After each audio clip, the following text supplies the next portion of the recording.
Subject: Neymar Jr. Classification: The Prince. Height: 5'9". Identifiers: slender, lunatic, and the number 11 stitched across his back. Movement pattern: undetectable. Notable tendencies: a relentless obsession to humiliate his victims. Containment: ineffective. Risk level: deadly.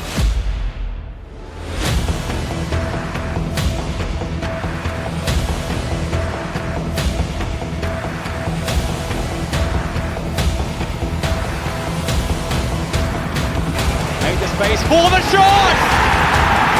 Chelsea saviour once again! Ed Hazard!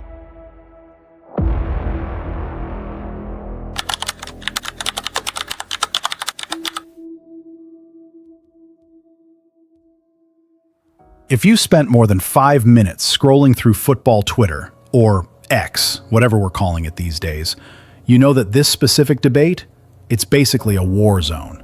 I mean, people get really personal about this one. Neymar versus Eden Hazard. It's the ultimate battle of the entertainers, isn't it? These are the two guys who, for a solid decade, were pretty much the only ones who could actually make you jump off your sofa every single time they touched the ball. And look, I get it. Comparing them feels a bit like being asked to choose between a Ferrari and a Lamborghini. I mean, both are elite, both are incredibly flashy, but they drive completely differently, you know? One side is going to scream about Neymar's stats, his goals, his trophies. And honestly, they've got a point. But then you've got the Chelsea fans, or just the purists, who swear that Prime Hazard was a religious experience that a spreadsheet just can't capture. From Alderweireld, Diego Costa, Iniesta! Glorious goal! So, today, we're not just looking at medals. We're diving into the flair, the impact, and those what-ifs that kind of haunt both of their careers. Honestly, by the end of this, some of you are probably going to be pretty annoyed with me. But hey, that's football, right? Let's just get into the thick of it. You know, when people talk about the eye test, these two are basically the gold standard. But they had such vastly different ways of making world-class defenders look like they'd never played the game before. Neymar? Neymar was, and honestly, he still is, all about the disrespect. And I mean that in the best way possible. He played like he was still on the concrete streets of Santos, even when he was in a Champions League final. The rainbows, the elastico, the way he'd literally stop the ball dead, look a defender right in the eye, and basically dare them to try and take it. It was pure theater. He didn't just want to beat you, he wanted to break you. He wanted to make sure you saw the replay on your phone the next morning and felt that sting all over again. It was loud, it was colorful, and it was unapologetic. But then you look at Hazard. He wasn't really a skill move guy in the way Neymar is. You wouldn't really see him doing 5 step-overs and a flip-flap just for the sake of it. No, with Eden, it was all about that low center of gravity, that untackleable vibe. He'd take the ball on the turn, and with one little shimmy of those hips, boom, 3 defenders are suddenly sliding into each other like they're on an ice rink. It felt more organic with him, you know? Like the ball wasn't just at his feet, it was an actual extension of his body. He didn't need the flashy tricks because his balance was so god tier that you just couldn't get a clean hit on him. If Neymar was a perfectly choreographed dance routine, Hazard was a freestyle jazz solo. Just raw, natural, and honestly, it felt effortless. You always got the vibe that Hazard wasn't even trying that hard, which, let's be real, is probably the biggest insult you can give to a defender.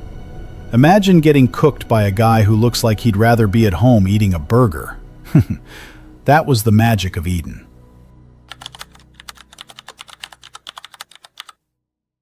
We have to talk about the stats guys for a second, because if you just look at a spreadsheet, This debate is over before it even starts. Honestly, it's not even close. Neymar's numbers they're actually kind of stupid. Like video game levels of stupid. We're talking about a guy who was putting up insane numbers in La Liga and then basically broke League One. Over 400 career goals, almost 250 assists. I mean, those are all-time great numbers. And let this sink in. He is the all-time leading scorer for Brazil. Not Ronaldo Nazario, not Pele, not Romario, Neymar. That is it's actually insane when you really think about it. I mean, let's be real for a second. We're talking about a guy who has scored over 100 goals for 3 different clubs in 3 different countries. And he did it while being the primary playmaker too. In that 2015 treble-winning season at Barca, he wasn't just a sidekick to Messi. He was a monster. He was scoring in the quarterfinals, the semis, and the final of the Champions League. That's clutch personified. If you're a stats person, Neymar is your king. He's got the goals, the assists, the trophies. He's got the whole GOAT resume. It's one thing to have the skills, but it's another thing to use those skills to actually kill off a game. Neymar is basically what happens when you take a street footballer from the favelas and give him the finishing of a world-class striker. He's not just doing a rainbow flick for the cameras. He's doing it to get past a right back so he can put it top bins. When he was at Barcelona, especially in that 2015 season, he was doing things that shouldn't be possible. He'd beat 3 men with a sequence of moves that looked like a dance, and then, click, he'd play a 40-yard diagonal ball that looks like it was guided by a laser. He's got that Brazilian soul, that pure, unadulterated joy of having the ball at his feet. You don't just watch Neymar for the goal at the end. You watch him because every single touch feels like a middle finger to the idea that football has to be serious or structured. He made us fall in love with the show again. But then, you look at Hazard. And look, if Neymar is the show, Hazard was the magic trick you couldn't figure out no matter how many times you watched the replay. Hazard didn't need 10 different skills to beat you. He had one move, that sudden burst of acceleration and that tiny dip of the shoulder. And even though every defender in the Premier League knew it was coming, they still couldn't touch him. I mean, it was actually kind of funny to watch sometimes. Hazard's dribbling wasn't just good. It was magnetic. The way he moved through a crowded midfield, it was like he was a ghost. He didn't just dribble past players, he drifted through them. And let's not act like he didn't produce. This is the guy who took a Chelsea team that was sometimes, let's be honest, pretty stagnant. And he'd just decide, okay, I'm winning this today. Remember that goal against Arsenal? Where he basically sent Coquelin into another dimension and then just calmly slotted it home. That wasn't just vibes. That was a world-class athlete at the absolute peak of his powers, destroying a top 6 side by himself. So you see, it's not stats versus skill. It's 2 different flavors of genius. Neymar is the guy who wants to show you how he's beating you, while Hazard is the guy who beats you so quickly you didn't even realize it happened until you're picking the ball out of the net. They both brought that street element to the biggest stadiums in the world. They both made us remember that at the end of the day, this game is supposed to be fun. And honestly, trying to say one is better because of a goal or an assist is almost insulting to what they both gave us on the pitch.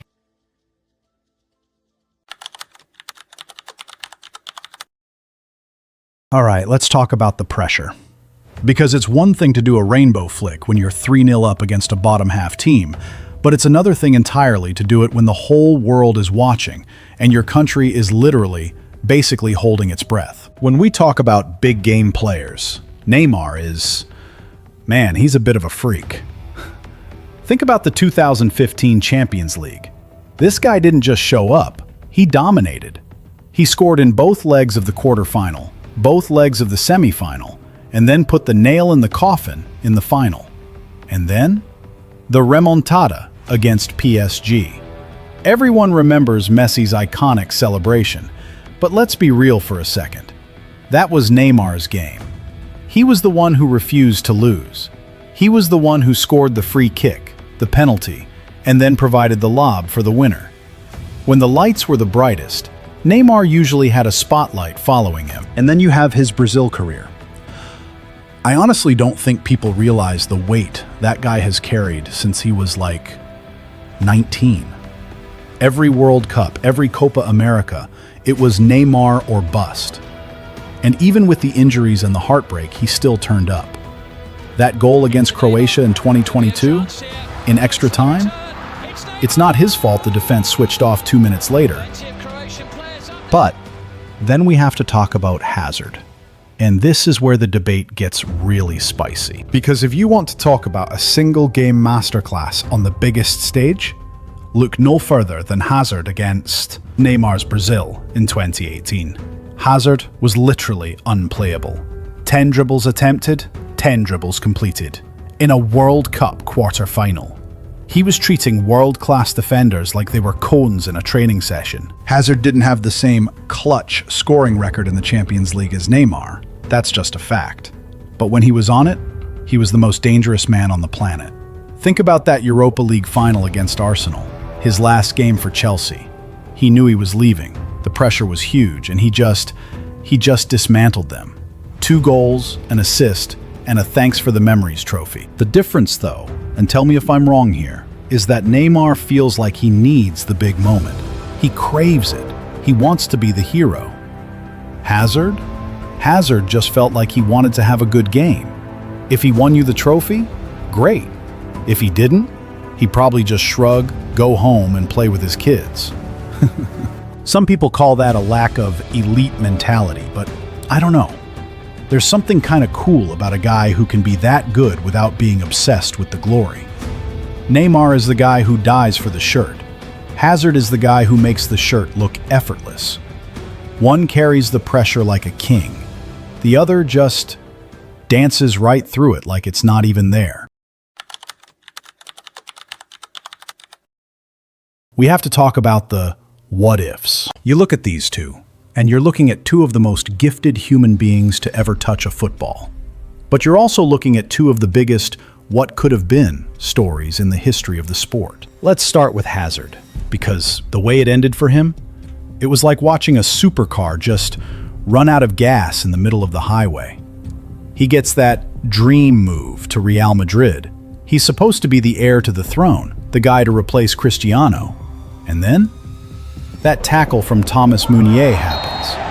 And honestly, it felt like Eden's career just broke that night. He went from being the most elusive, untackleable guy in the Premier League to being a guy who was constantly in the treatment room. And look, I know, everyone makes the jokes about the burgers, the fitness, the he didn't train hard enough stuff. But when you listen to him talk now, you realize it wasn't just about the fitness. He lost the joy. Hazard was a player who played for the fun of it. When it became work, when it became about surgeries and rehab and people screaming at him in Spanish, he just wasn't the same guy anymore. He retired at 32. 32! Think about that. In an era where players are going until they're 40, we lost one of the greatest entertainers ever because his body and his heart just said no more. But then, you look at Neymar, and his tragedy it's different. It's almost more frustrating. Neymar's career has been a literal battlefield. I mean, think about the 2014 World Cup. That Zuniga tackle. That should have been his tournament. Then the broken metatarsals at PSG, the ankle ligaments. And now? Here we are in 2026, and we're still watching him fight his own body just to have one last dance at the World Cup. It's like the universe decided that a guy with that much talent wasn't allowed to stay healthy for more than 6 months at a time. And look, people criticize his lifestyle. They talk about the parties, the drama.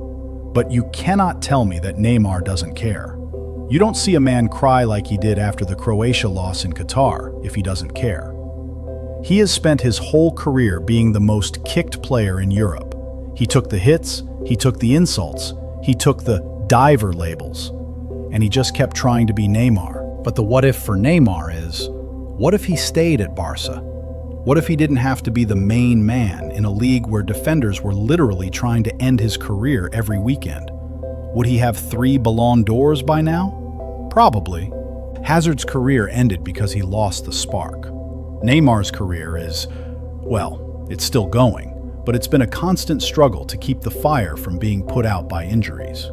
It's the difference between a flame that just went out and a flame that's been fighting a hurricane for over a decade. It's heartbreaking, man. It really is.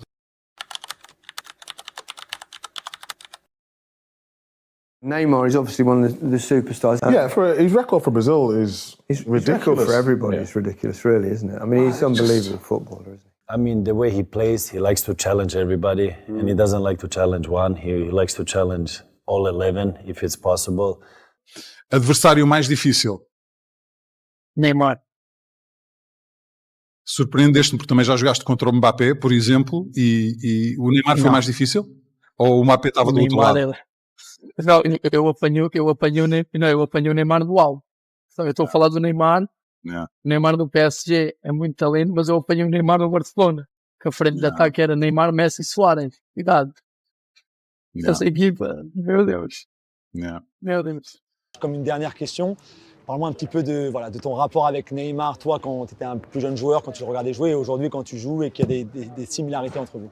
Ouais, j'ai toujours été inspiré par Neymar, par Messi, par Cristiano Ronaldo. C'est différents types de joueurs, mais voilà, chacun a leur personnalité. Moi, c'est Neymar qui m'a vraiment, pour qui j'ai eu le coup de cœur quand j'étais petit. J'ai essayé de reproduire un petit peu ses gestes étant petit. Yeah, deep defending and then giving the ball to Eden Hazard. Wow. Not too bad, to be honest. So was not the most thankful job, I would say, to defend him alone. With the second player, a little bit more easy. With the third player, you have a good chance. Eden Hazard. I don't care what people say. Eden Hazard. Every time he touched the ball, he's running at you. There was never a layoff or something too easy. He's turning, he's running. I think he was one of the best players I've ever seen in the Premier League. Yeah. Brilliant. He's one of my toughest. Hazard as well. This guy. Oh yeah. My God, he was. You remember the video? I was slapping. Yeah, I've seen it. Yeah. Because this game, he was taking the ball. No one can catch him because he have a different posterior. He's massive. People don't realize his dribbling was good, but his low center of gravity, the way he turned and used his arm and body. We have to stop being sentimental for a second and actually look at the cold, hard reality of what these two did on a football pitch. And I know this is going to hurt some of the Chelsea fans watching this, but if we're talking about who the greater player is, if we're talking about the total package, it's not even close. It really isn't. Here's why. Let's talk about the floor versus the ceiling. Hazard's ceiling was absolute, world-class perfection. We saw it in 2018. We saw it in those seasons where he was basically the king of London. But Neymar's average season? Neymar's okay years? They still produce numbers that Hazard only touched once or twice in his entire career. Neymar isn't just a dribbler. He's a goal-scoring machine that happens to have the best vision on the pitch. Think about the stats again, and I mean really look at them. Over 400 goals, nearly 250 assists. He has more goals for Brazil than Pelé. Pelé, you can't eye test your way out of that. Hazard was a master of the transition and the pre-assist, and yeah, he was untackleable. But Neymar was a finisher. Neymar was a playmaker. Neymar was a set-piece specialist. He was 3 or 4 elite players rolled into one, and that's the thing that separates them. Neymar's longevity, even with the injuries, is just on another level. He was a top 3 player in the world for nearly a decade. He was the only person who actually threatened the Messi-Ronaldo duopoly for years. He finished 3rd in the Ballon d'Or twice. Hazard, as much as we love him, he never really hit that top 3 in the world consistency over a long period. He had those incredible peaks, but the drop-off was just too steep. What makes Neymar unique is that he's the ultimate hybrid. He has the flair of Ronaldinho, but he has the ruthlessness of a number 9. Hazard was unique because of that balance, that ball retention godhood where you just couldn't get near him. But if you're building a team to win a Champions League, to win a league title, you pick Neymar 10 times out of 10, because Neymar gives you the magic and the result. Hazard gives you the magic, And then he asks the rest of the team to help him find the result. So, yeah, Hazard was a religious experience for the purists. He was the guy who played like he didn't care about the world, and we loved him for it. But Neymar? Neymar is a titan of the game. He's a guy who will be remembered in the same breath as the all-time greats, not just the very good ones. One is a legend of the Premier League. The other is a legend of the sport. But at the end of the day, when the history books are written, the numbers don't lie. The international records don't lie. And the impact on the biggest stages, it just tilts toward the Brazilian. But hey, that's just my take. Maybe you value the joy of Hazard more than the efficiency of Neymar. Maybe you think the Premier League was a harder mountain to climb. Whatever it is, I want to hear it. Get in the comments. Tell me why I'm wrong. Or, tell me why I'm right for once. And honestly, just go watch some highlights of both of them. We were lucky to see them play at the same time. Whatever side you're on, we won't see players like this for a long, long time. Thanks for watching.